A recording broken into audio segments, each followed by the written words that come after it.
In this recording, we're going to look at some of the ways in which Tabnine can be used to generate test code. Now, to begin, generally speaking, I would recommend that you use the Tabnine Agent to generate test code. And the reason for that will become apparent as we go through this.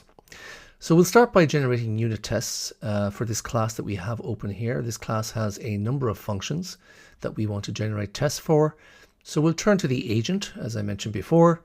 And in our prompt, we will ask it to generate unit tests for all of the functions within this class.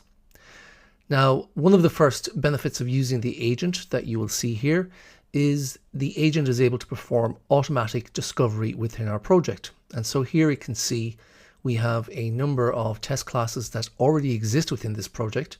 And so it will use those as inspiration for the new test code that it's going to generate. So we can see that it's creating a new test class here. Here's the file, and there are quite a number of tests that have been generated within this class. So let's have a look at those tests. So there are 26 tests that have been generated in total, which is quite a lot and quite a big time saver for us, and they all pass successfully. Now, the other advantage of the agent is that it will create these test assets, or classes in this case, in the correct location within our project, as you can see. In this next example, we're going to look at how you can steer the Tabnine agent so that it generates test code that's in line with your team or your company's accepted patterns and best practices. So we're going to look at an example pattern here. So this template shows certain annotations that we expect, and a certain naming convention for our functions within, to be used in all test classes within this project. Here's an existing test class that follows that approach. So we can see those same annotations, and we can see the same approach to naming the test functions in this class. So we're going to ask Tabnine to refer to this when generating new test code. So here's a class that we want to generate test code for.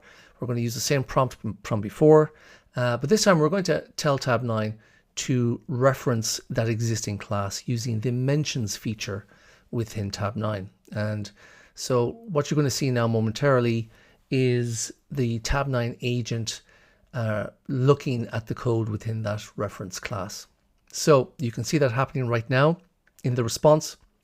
And again, Tabnine is now performing, or the Tabnine agent is now performing automatic discovery beyond that. And we can now see that it's creating this new test class using the same libraries and the same arrange, act, assert convention for naming the functions within the class. So the code has been generated. We can see straight away the imports that we expect to see. We can also see the annotations that are expected, and also the same naming convention for our functions within the class, which is fantastic. So this is something that's going to be accepted, and we will run all of the tests, and we can see that we have working code generated as well. In this example, we're going to look at how you can follow a test-driven development approach with the Tabnine agent. So we'll start with the unit tests first, and then ask Tabnine to create the logic or the code to satisfy those tests. So looking at this prompt, we'll first ask the agent to create a new empty class called tax calculator. Then we'll tell it to retrieve some business rules that we have in a Jira ticket, and it will use these for the unit tests. And then finally, some guidelines and rules or things that we'd like to see in the generated test code. So the agent is now running, and the first thing it does is it pulls that Jira ticket, and we can see here these are the business rules or the business logic within that ticket. The agent is now exploring our project, looking at our existing test classes and so on. And here it has now created the empty tax calculator class. So the next step now is to generate our test class that will contain all of the unit tests. And so here it is.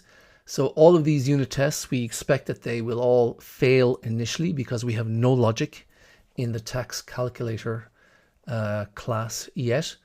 So let's run these tests, and we can see that yes, indeed, they all fail. And there's about 21 tests here in total. So the next step now is for us to ask Tabnine to update tax calculator with the necessary logic to pass all of these tests. And so with the prompt submitted, the agent is now running again. And if we switch back to the tax calculator class, we'll see the new code appear, and here it is. So this should be what we need to pass all of those tests. So let's go ahead back to our test class, and we'll rerun all of those unit tests, and we can see that they are now all passing, which is fantastic. So this is a great launch pad then for the rest of our work here. So those are a few examples of how you can use Tabnine to generate test code, which I hope you found interesting and useful. As I mentioned, I do recommend you use the agent for this kind of work because it can do a lot of heavy lifting for you and really save you a lot of time.